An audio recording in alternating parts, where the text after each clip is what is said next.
Everybody. Hi, thanks. Thanks for joining us tonight. My name's Jason Paulus. I'm a selector of young adult fiction here at the Iowa City Public Library. And I'd like to thank Houghton Mifflin Harcourt Children's Book Group and their Director of Publicity, Karen Walsh, for sending Lois Lowry to Iowa City.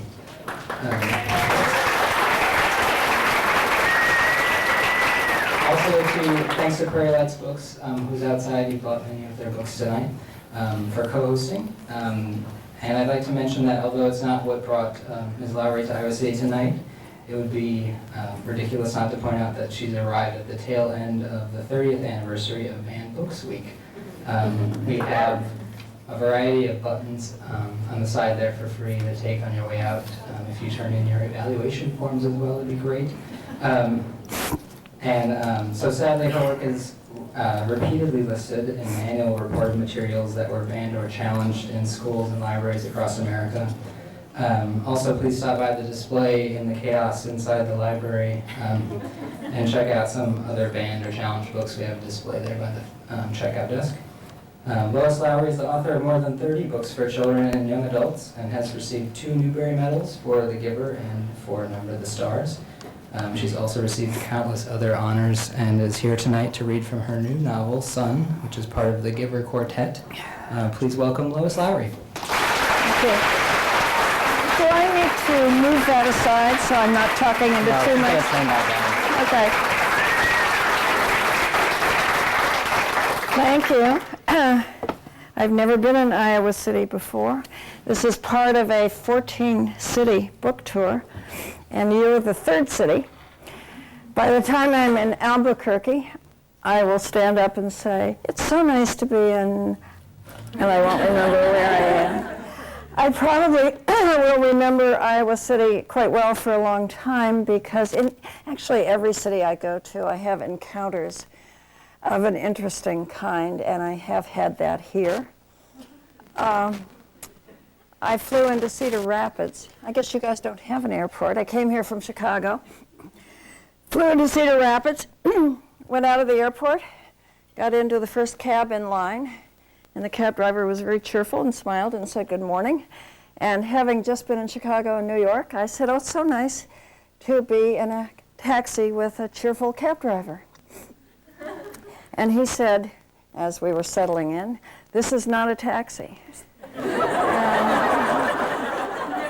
So, you know, when you're a writer, you start thinking, I'm being kidnapped or something. But it was clearly a bright yellow cab. It said taxi on the side. So I said, what do you mean? And he said, "This is a church and a school within a vehicle of spiritual enlightenment. And I am your spiritual guide." And as you know, it's not a short ride from Cedar Rapids to Iowa City. So I won't forget that very soon. Anyway, I'm here to talk about books, mainly my new book, which is called Sun. In order to talk about that, I need to mention some other ones. And I see there are some children in the audience, not surprising. So I always try to think of something to tell kids about myself as a child in relationship to books. And different stories come to my mind, and so I will tell this one briefly. I am 10 years old. It's 1947. I live in Pennsylvania, and I'm 10 years old, and I'm going off to summer camp for 2 months because I desperately want to ride horses. And so my mother got tired of hearing me beg for that. So now I'm off to summer camp. I am a very shy child, very introspective. You all know kids like that. Kids who have their nose in a book most of the time instead of running around shouting and screaming with the other children. That was the child I was. So I arrived at camp where I knew no one, girls' camp, little girls from probably age 7 up through 15 or so. So I'm right in the middle. And I'm housed in a cabin with probably 6 other girls, and a college girl who is our counselor, who is paid. It's her summer job to take care of us.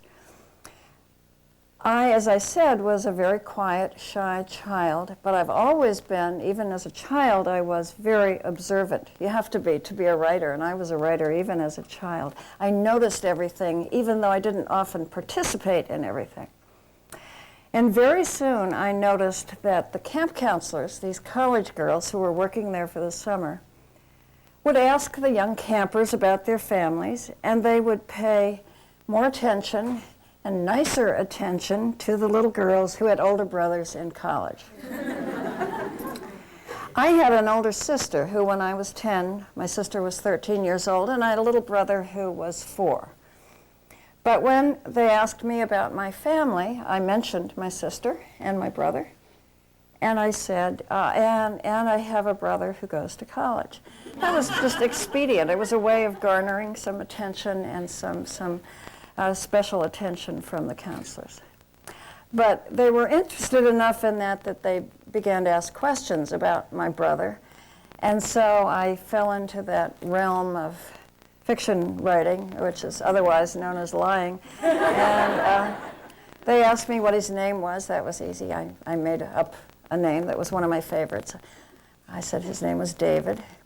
My baby brother had been born when I was 6, and I'd begged my mother to name him David, and she had not. So I had kept my affection for that name, and now I had a chance to name someone that. So David, I said, is his name. And then they said, where does he go to college? Well, that was a stumper because I was 10 years old. I didn't know anything about colleges, really. But I did have an uncle in my family, a great uncle, my grandmother's brother, whom the other family members rolled their eyes about because he was so passionate about his college, and he was an old man by then, that his daughter had to change the date of her wedding because it was the same date as his college reunion, and he was not going to go to her wedding if it conflicted with that. So all the other relatives had rolled their eyes about that. And I remembered the name of the college. It was Princeton. So I said, David goes to Princeton. And I became so popular. What does he look like, they asked. And as a young creative writer, I could picture this mythical person in my mind. And I made him quite handsome, of course. And they said, does he have a car? I began to picture, some of you may remember this, Nancy Drew with her boyfriend, Ned, with his roadster.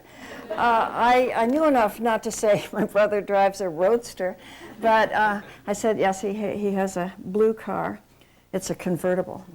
So anyway, I got a lot of mileage out of my mythical brother all summer long.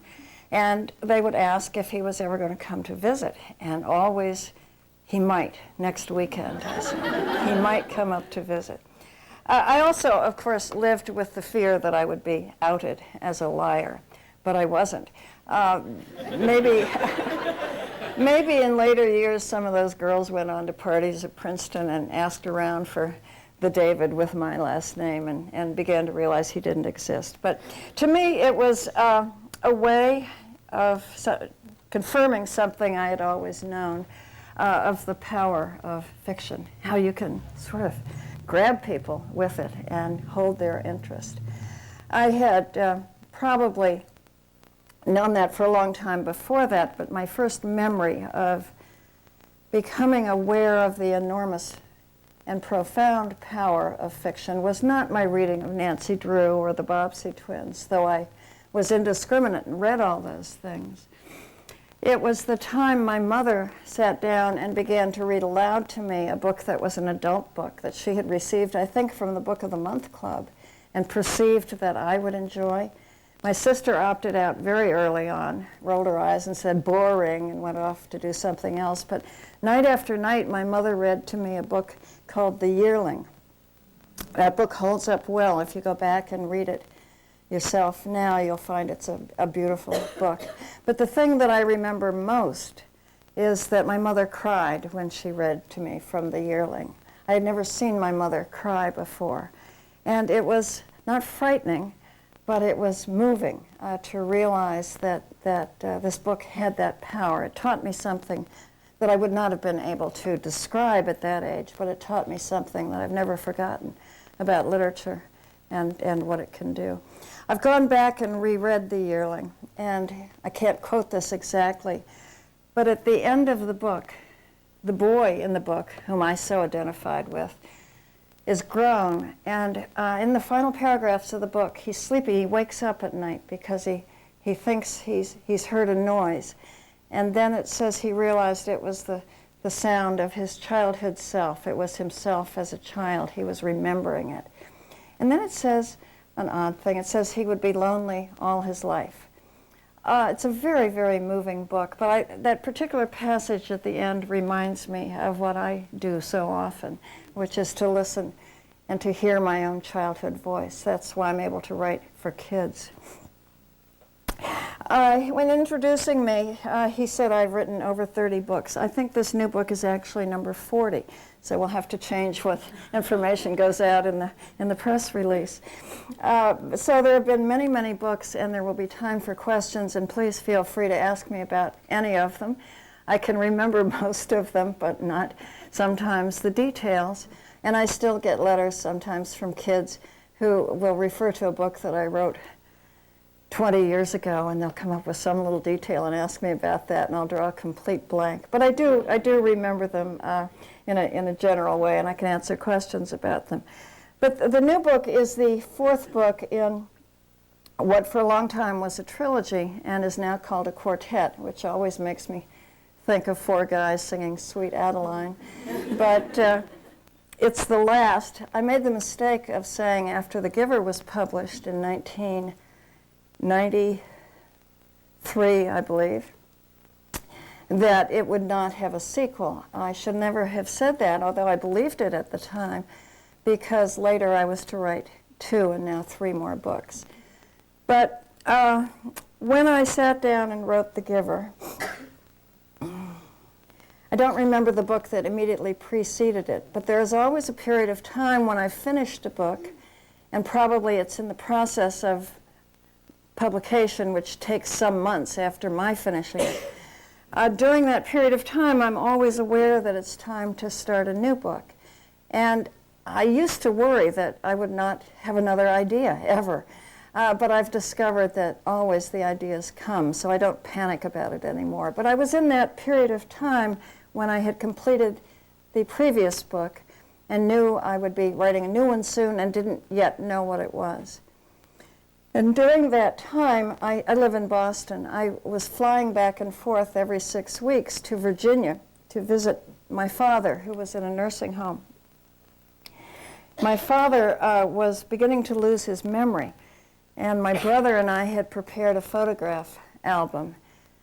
He never failed to remember me when I got there, recognize me and greet me and be glad to see me, but he was losing his memory for many, many things.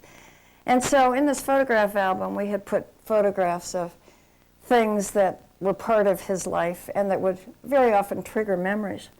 There was the house we lived in, wherever. My father was an Army officer, so we lived a lot of different places, and he would recognize a house in New York or the house in Honolulu. There were the maids in Tokyo. He was very fond of the maids. They giggled a lot in the kitchen, and he would remember that and look at that and say their names. And then he would speak a little Japanese briefly. And there was a dog that he had hated. My father always hated all dogs. That was a great disappointment to me and my brother. We were dog lovers. And because my father was in the service, every time there was a war, he would go overseas. World War II, and then the Korean War. Dad would be gone for a long time. And Mother would let us get a dog. And then Dad would come home. And suddenly the dog would be living on a farm with children who loved him and have a wonderful life separate from us. I'm quite sure they didn't kill the dog, but the dog would disappear and we would be given a description of his new life somewhere on a farm. And so my brother and I, when we grew up, my brother raised Great Danes and I got a Newfoundland dog.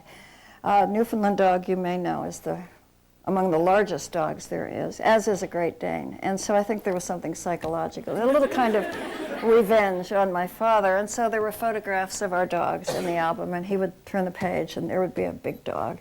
And he would say, I hate that dog. But in the course of this particular visit, in turning those pages, I came to a photograph he had seen before of two little girls in the garden of our house in Honolulu many years before, and he smiled and he said, oh, there you are with your sister. And then he looked a little abashed, and he said, I can't remember her name. And I said her name was Helen, Dad. She was named for her grandmother. And he said, oh, yes, Helen. He said, oh, whatever happened to her? And I had to say, she died, Dad.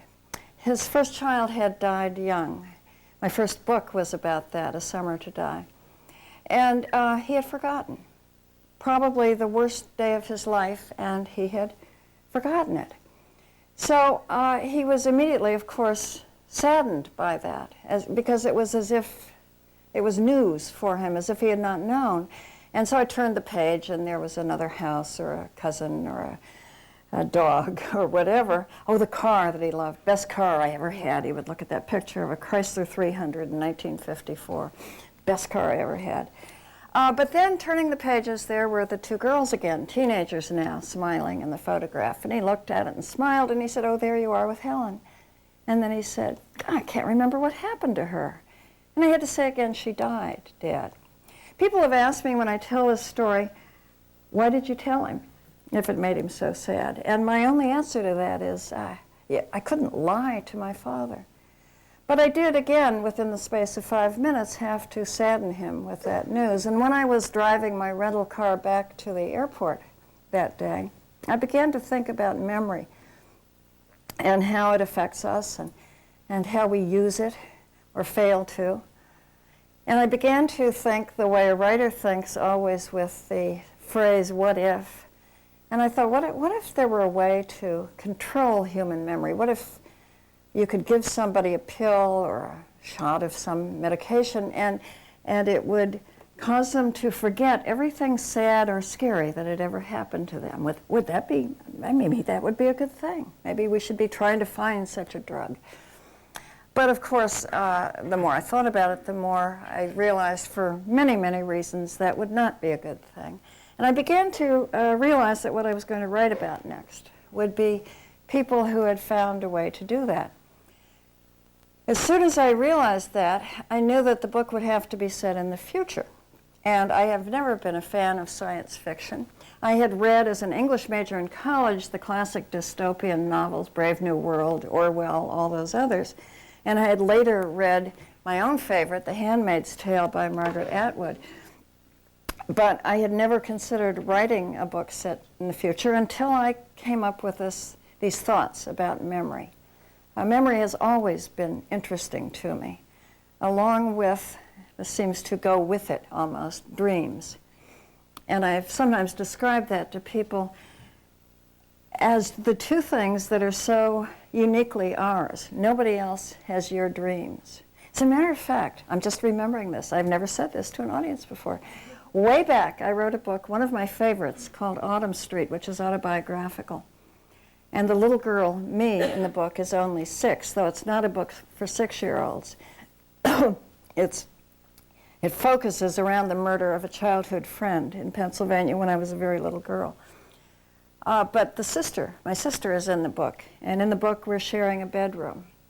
And the child, me, is talking to her sister in the dark, and then realizes her sister is asleep as the breathing slows and becomes even and there's no response from her sister. And then it says, suddenly I realized her dreams would always be different from mine. And I guess that's what I was about to say. Our dreams are uniquely ours too. Nobody else has your dreams and nobody else has your memories, and both of them are very mysterious because we don't know exactly how they work. I have written a book that deals with dreams, and it's called Gossamer. But now in 1993, I was going to write a book that dealt with memory, and it was going to have to be set in the future. So I went about it in the way I begin every book, by selecting a main character And with the exception of 2 books, one of which is about a dog and in the voice of a dog, and the other focuses on a colony of mice, and the main character is a mouse. All of my books have a young main character. And so I knew I would be writing about someone young, and almost immediately I decided it would be a boy. I never know how I make that decision. It's easier, actually, for me to write about a girl. Obviously, I was a girl. I remember what it was like to be a girl. I had sons and I have grandsons, but I have never been a boy, so it's a little harder. But this book seemed to need a boy, and so that's what it would be. I have to give him an age, as I do each time, and I'd love the age of 12 or thereabouts. It's such a combination of a child and the beginning of an adult, and that transition between the two. And so I decided he would be that age, and I placed him in this community, which would be set in a future time. And I gave him a name, and I did that the way I almost always do. Almost magically, the right name comes to me. And so his name became Jonas. When that book was finished, it provoked almost an immediate response and a broad spectrum. The Newbery Medal on one end of the spectrum over here, and the most censored book in the United States for a while over here. Not censored, challenged. 2 things are not the same, and nobody knows that more than librarians. Challenged means somebody comes in and says, I want you to remove this book. Censored means they do, and it rarely happens that the book is actually removed from a library or school, but it is very often challenged. And I said it would be a single book, that it would not have a sequel, even though it had an ambiguous ending. I liked the ambiguity of the ending, and I thought it was optimistic. But I found very early on that kids did not then and still don't like ambiguity. I think I would have as a child. I would have liked to have my imagination take over and create the ending for myself, but kids today, and I include my own grandchildren in this, seem to like to have things spelled out pretty neatly. And so I began to hear, and I still hear today, and it's, 20 years down the road, from kids asking me about the ending. I got emails this morning with that question. So that was on my mind, but I went on to write other books of other kinds. I don't even remember which ones came next. And then 1999, probably 7 or 8 years later, I began to write another book, and I began to think, what if, the way I always do. I began to think about the future again, and I thought, what if, instead of advancing to the point where technology is such that climate could be controlled and memory could be controlled, what if after some cataclysmic world events, we had lost all of that and become very primitive and didn't even have minimum plumbing and electricity? What would the world be like then? And so I began to create that small world, again, a community. I created that character, the same age, an adolescent. This time I made her a girl, and again her name came kind of magically to me, Kira. I didn't change it. Sometimes, for whatever reasons, I will end up changing the name that first comes to me, but that's rare. And once I did it for a really stupid reason. I wrote a book, and the boy's name was Matthew. And then I watched a football game, and I'm a football fan, and Marcus Allen played so well that I went back and changed his name to Marcus. Anyway, that's years ago. You won't even recognize the name Marcus Allen. It was so long ago. So at any rate, I named her Kira. That remained her name. And as I approached the end of that book, and as these letters continued to come from kids asking about the end of The Giver, I suddenly realized that within this book that I was writing, I could address those questions. And so in the last pages of the book, which is now referred to as the second book of the Giver Quartet, Gathering Blue, there is a passage where, I don't have it here to quote from, but there's a little boy in the book named Matt. The main character is this adolescent girl, Kira. But Matt is her friend, and she cares for Matt. And suddenly he disappears, and he's gone for a long time. And when he returns, he's been to another place. He's left this primitive place where they live and where he has been brutally treated. But he returns to her, and he describes where he has been. He wants her to go there. It's a place where people are kind to each other, as they are not in her community. And he says to her, "I seen a boy there about your age. Maybe you could marry him." And she laughs and says, "Thanks, I don't want to." And she says, he says, "His eyes are a very amazing blue." And she laughs again and says, "No." In the original manuscript, the boy, Matt, says his name is Jonas. But the editor asked me to take the name out, so I was willing to. And kids who loved the first book and wondered about Jonas can recognize him there in that reference. So that became the second book. And then I was fascinated with that little boy, Matt, for a number of reasons I don't have time to go into. But 4 or 5 years later, I wrote the third book, in which he, now 7 years later, so he's an adolescent, becomes the main character. And Jonas is in that book. Jonas is now an adult. And so for anybody who was still wondering, here is Jonas alive and well. And not only that, he is called leader. He is the mayor, for lack of a better word, but he's the leader of this small community, and it is the place that the boy Matt has gone to and where he is now living. So that's the third book, and in that third book there is one sentence that refers to the baby, Gabe. I had a form response prepared that I would paste into emails when kids would write, as they do still, what happened to the baby. I would paste that in and I'd say, go back and read the book called Messenger. He appears on page 17. And it simply says, describes an 8-year-old boy named Gabe who had been having trouble in school because he wasn't paying attention. And it's clear that the baby is a boy now, and he's alive and well. I have to change my form response because the book with these new covers on them have been repaginated. It's now page 20 that has a reference to Gabe.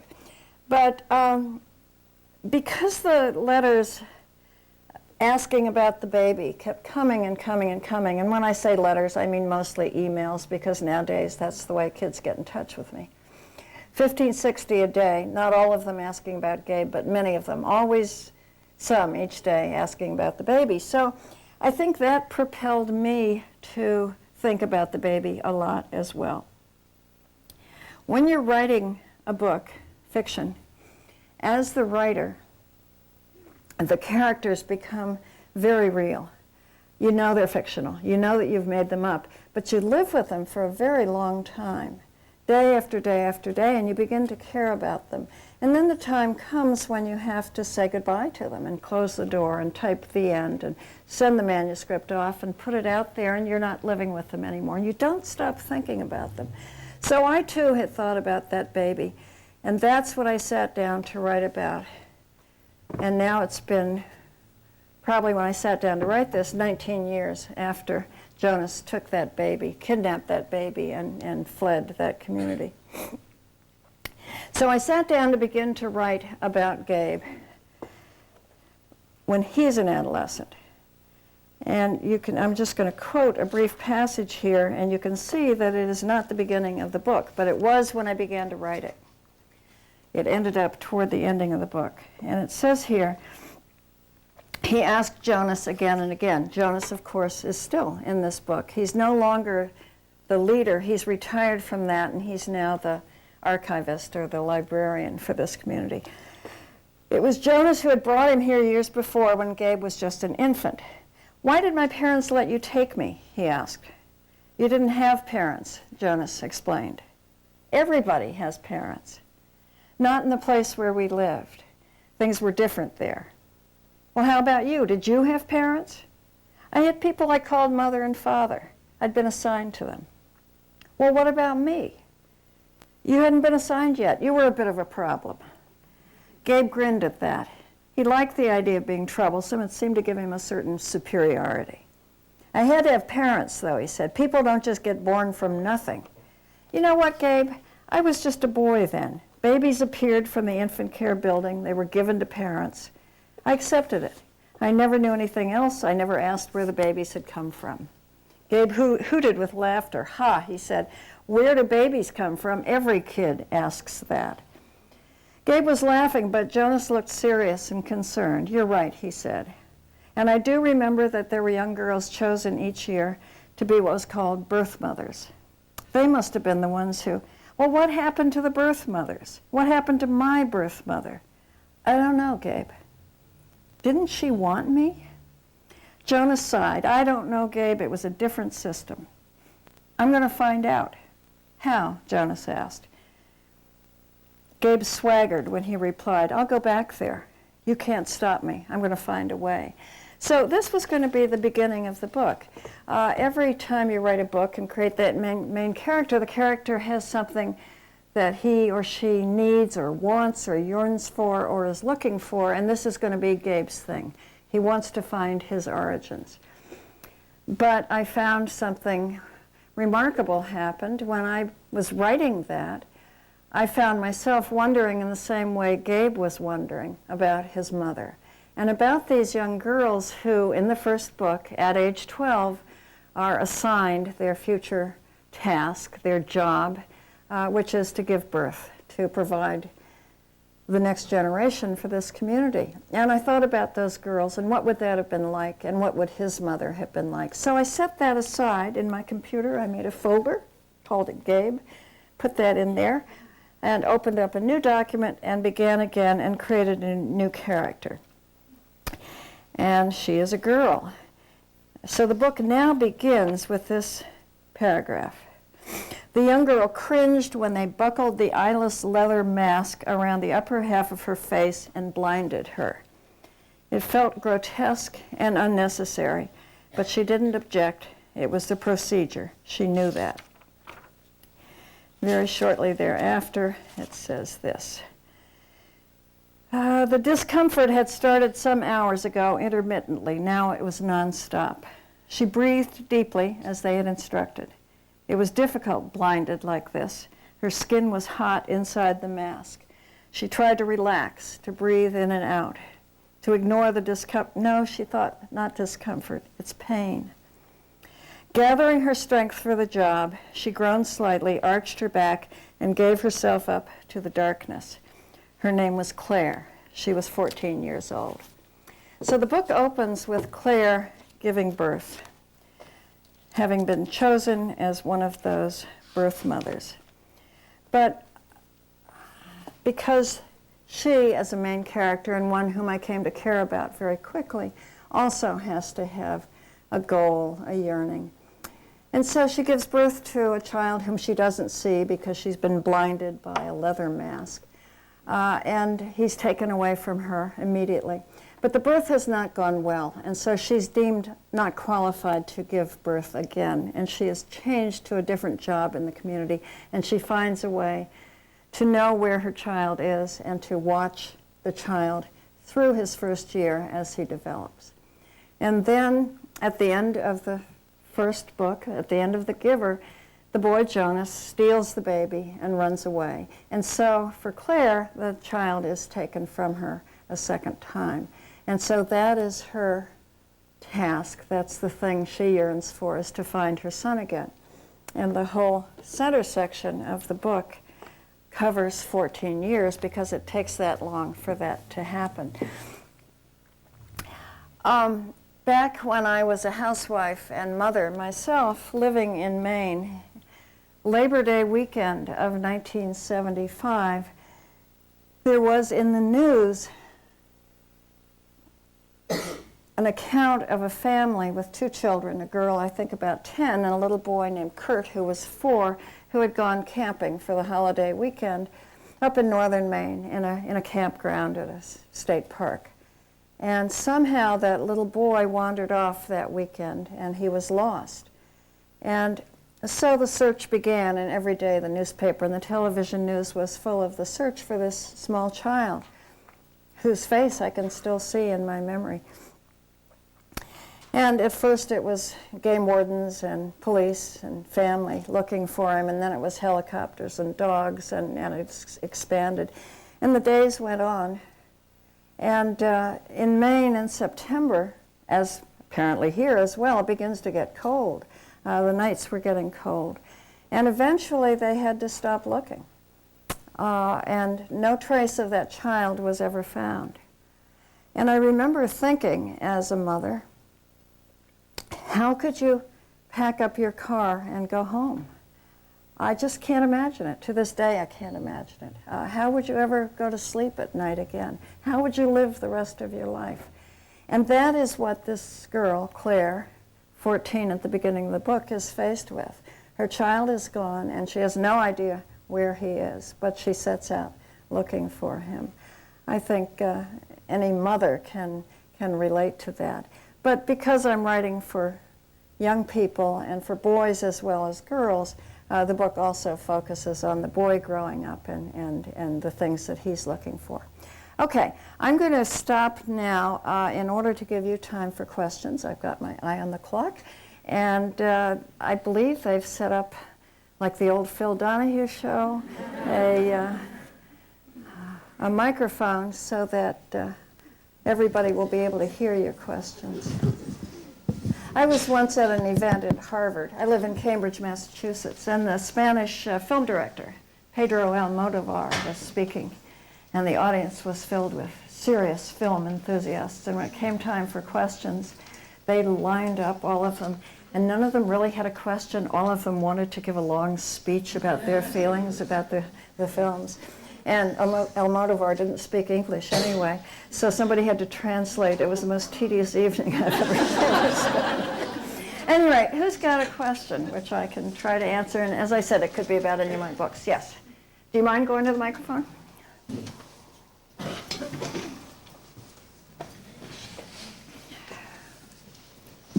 And excuse me for a minute, but others who might have questions, this would be the time to come to the center aisle and prepare yourself to get your turn. Okay, go ahead. So my question is, I haven't read this new book, but I intend to now, but my question is, and I know that it's her search to find her son, but in this community, I thought that they don't have feelings like that.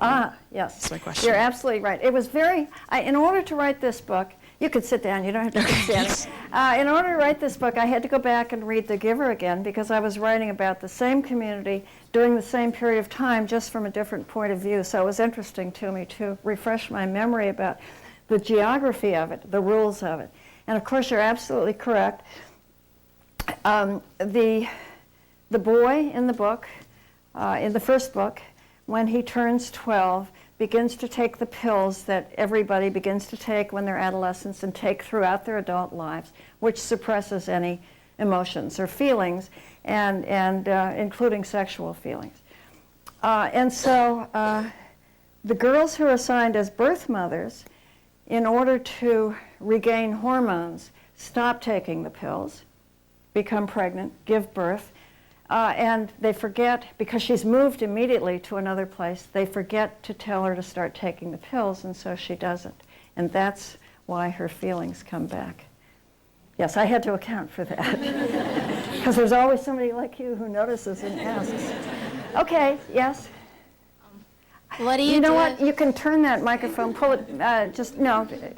There we go, an okay. expert will, yeah. What do you do if you have writer's block? What do I do if I have writer's block? It's funny, I'm not laughing at you, but I'm laughing because you asked that. My spiritual cab driver asked the same question. And when I said I hate the phrase writer's block, he interrupted me to say I must yet never use the word hate. He does not hate anyone. He lives a life only of pure love. And so I will tell you, I do not love the term writer's block. It's a term that people, use in connection to writers who get stuck and have a bad day. But why don't they say teacher's block or librarian's block or dentist's block? Everybody goes to work and they have days when they hate their job or don't do it well. And I just want to say, get over it. So, but somehow that phrase has become kind of sacred. So I get letters, emails from kids who say, how do I deal with my writer's block? And I write back and say, sorry, I hate the term writer's block. Okay, sorry, there is no such thing. It's just a bad day, and get over it. All right, your turn. Wait. What was your favorite book to write? What was my favorite book to write? I have a lot of fun writing the funny books, the lighthearted books. But the books that are more serious, like this one, are also very satisfying. I guess that's a way of saying I don't really have a favorite. I always love working on the one I'm working on. And when I finish it, I try to start the next one. I try to start another book which will be a different kind of book, so that I'm not writing the same kind of book every time, because that would become boring for me. Okay, your turn. How do you think of ideas for your books? How do I think of ideas for my books? I use my imagination, and I also use everything I read and see and hear people talk about. I eavesdrop on people all the time. Once, see if I can remember this, I was in a restaurant, and at the next, my husband had taken me to this restaurant for my birthday, and at the next table was a man with two children, girls, and they were probably 10 and 13.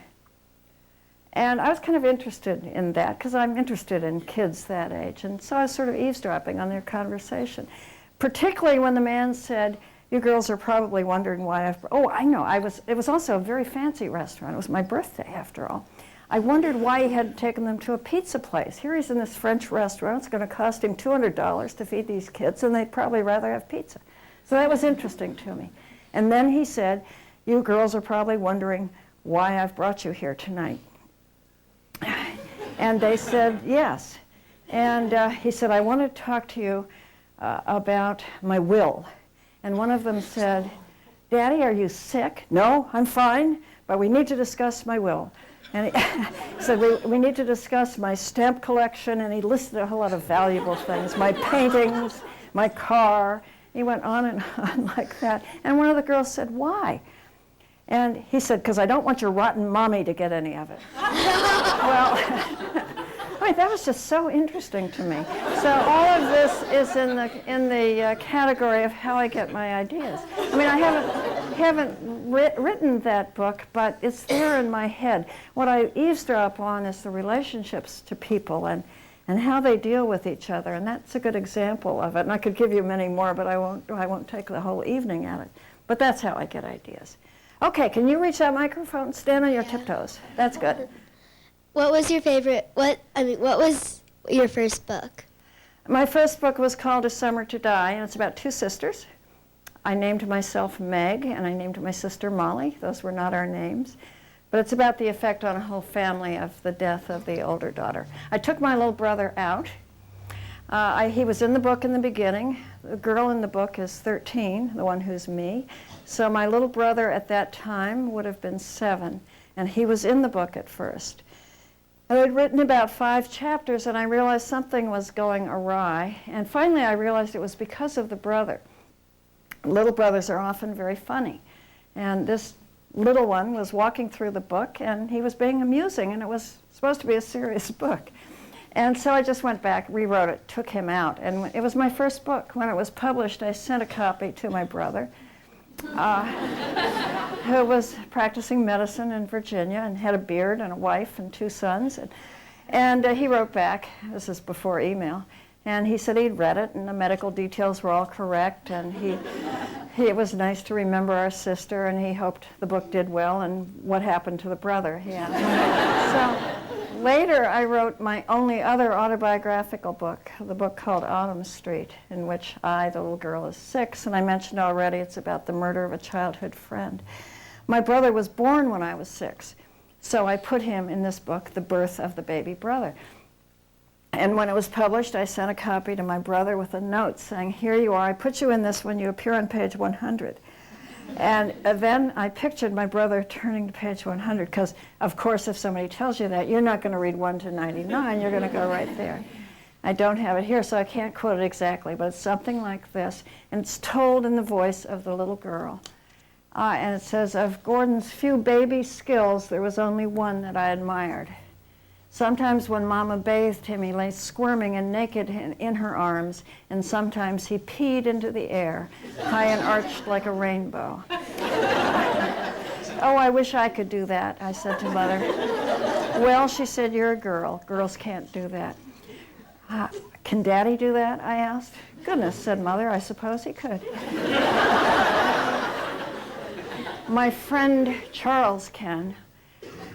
Elizabeth, you haven't. I caught my error quickly. Oh no, I haven't seen Charles do it. I only suppose that all boys can. But I was lying. I had seen Charles do it often behind the lilacs where he aimed at ants. Okay, next. Why did you write Number the Stars? Why did I write Number the Stars? Number the Stars is the only one of my books which is set, no it's not, it's one of two that are set against real events in history. And it's a different task to write a book like that because you have to do a lot of research. Torben, are you here? Okay, stand up just briefly. This is Torben Platt. Okay, you can sit down. Torben lives out here, but when he was a boy, he lived near me, and he and my son were best friends, and when Torben went away on a vacation, we had to take care of his boa constrictor, and I think we killed one once, didn't we? So Torben's mother was from Denmark originally, and she was my close friend. And she grew up in Denmark, and it was she who told me the story of what happened in Denmark in 1943. And I had probably known that from history classes, but I hadn't remembered it. And so I thought it was such an important story to tell for kids that I created the characters in the book, but they're set against the real events in Denmark. So I had to go to Denmark. I had a nifty little experience in Denmark. Torben's mom, Annalisa, was living in the States at the time, so she wasn't with me. But she'd given me the names of people to talk to who had been involved in the rescue of the Jews. But I went to Denmark, to Copenhagen by myself. And one day while I was there, I was in an outdoor cafe having a cup of coffee, just sort of taking a break. And an American couple with maps, I don't know how I knew they were American, but they were tourists with maps, came up and they looked around, and then they came over to me and they said, we speak only English, but can you, they thought I was Danish. That was so cool. So at any rate, I went there to go to the places that are mentioned in the book and talk to people who had been involved in real life in those events. Those people are now mostly gone, as is Torben's mom, sadly.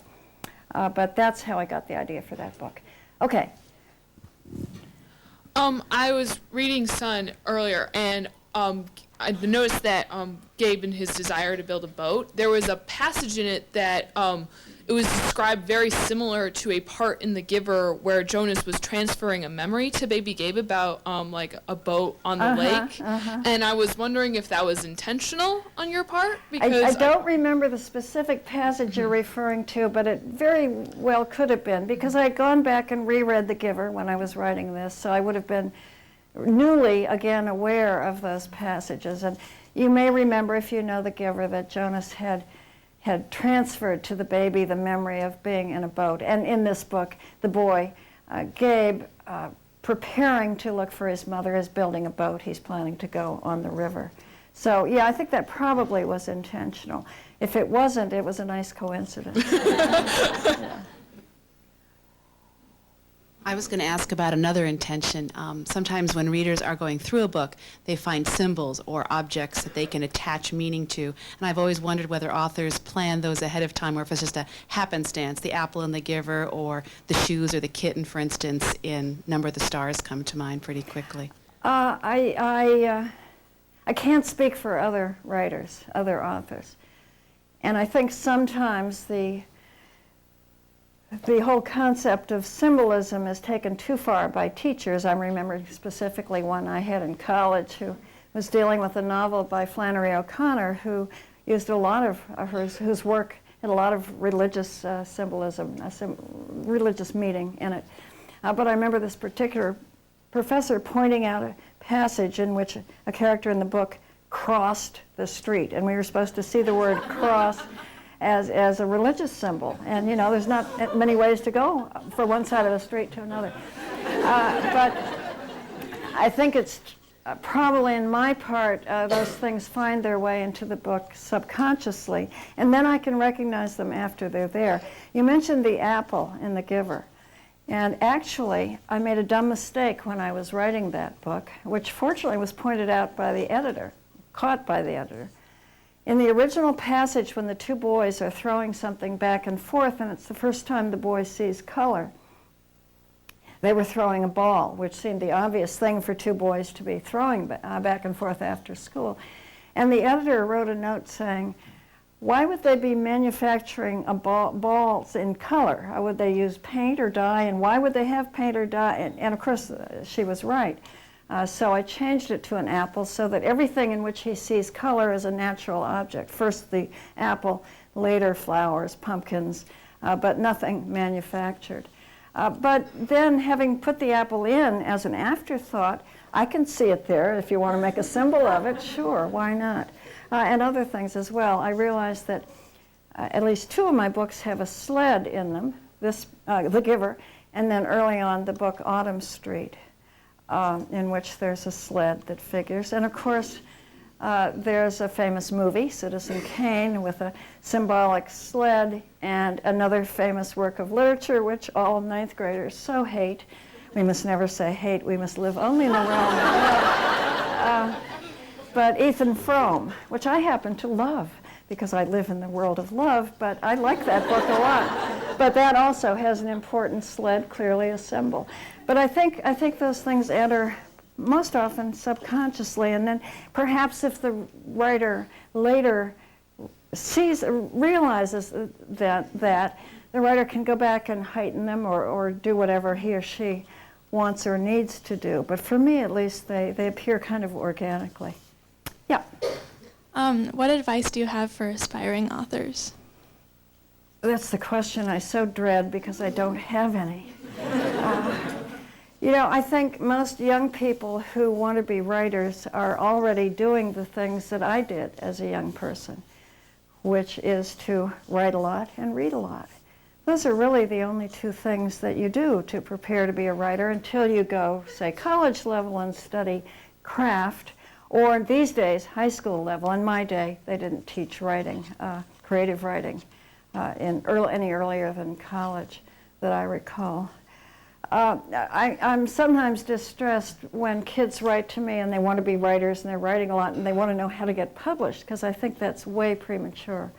And I think publishing is not the goal of the writer until, you know, maybe if you have to make a living down the road, but the goal for a kid should be to love words and the way they go together on a page and the way they tell a story.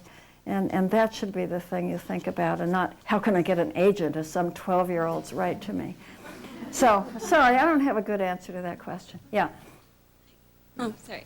It was really nice to hear about you communicating with your readers, and when you said at some point that you found that kids these days, they don't like books ending with ambiguity, it made me wonder, have you noticed change over time with how your readers are interpreting your books, or the types of questions that children ask you, since you have...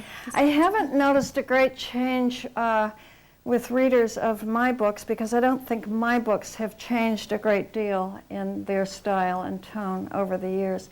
But I think there are a lot of other books out there that are different from what were around when I was first writing for kids, or when I was a kid reading. As you know, there are a lot of dystopian novels now for kids. They say that The Giver was the first one, but there's a great difference between them and The Giver. The Giver is introspective, and it's why they're having such a hard time making the movie. There's very little action in it. But the dystopian novels of today are very violent. And I think that's relatively new in the world of children's literature. And it's kind of sad, but so it is. Yeah.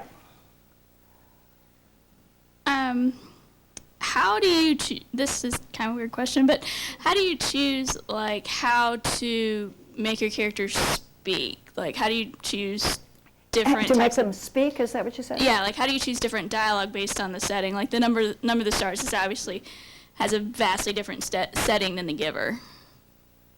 You know, that seems to come naturally to me.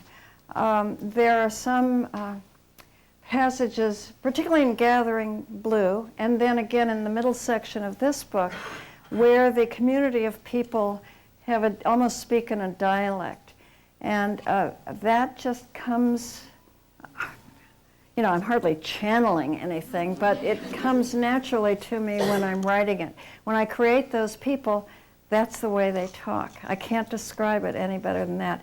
And I think if you labor over something like that, it will come across as false. So I think you need for it to come naturally, to flow naturally. And in many cases, most cases, it will. The appropriate speech and inflection and fluency of speech will come naturally when you create the characters, I think. Yes? What is Anastasia Krupnik doing now? She is languishing in my computer, and I'm sorry about that. But I had written 9 books about her and 4 spin-off books about her brother.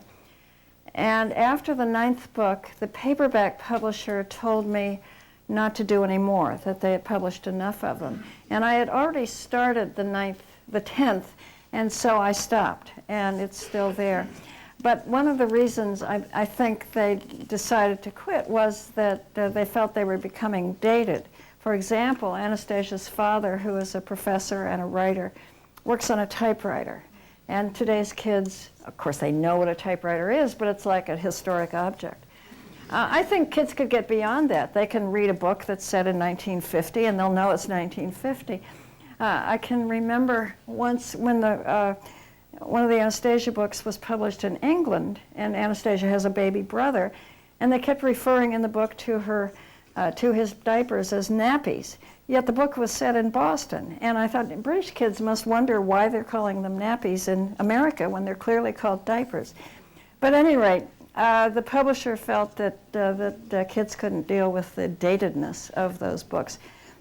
And the book I had just started, and have not completed, has her father finally, and he's kind of a klutz, though he's an English professor at Harvard, finally getting a computer. And I'll just tell you the plot of the book, since it'll never be published. Those of you who remember those books know that there was a woman living next door whose name is Gertrude Stein. That was just a little personal joke of mine.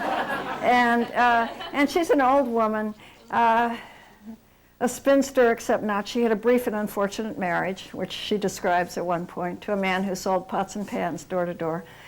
But at any rate, and Anastasia befriends her. And in this final unpublished book, Gertrude is getting old, and she forgets something on the stove, and her house has a fire, which does damage. And so she comes temporarily to live with the Krupniks while her house is being repaired, and they're going to decide where Gertrude will end up.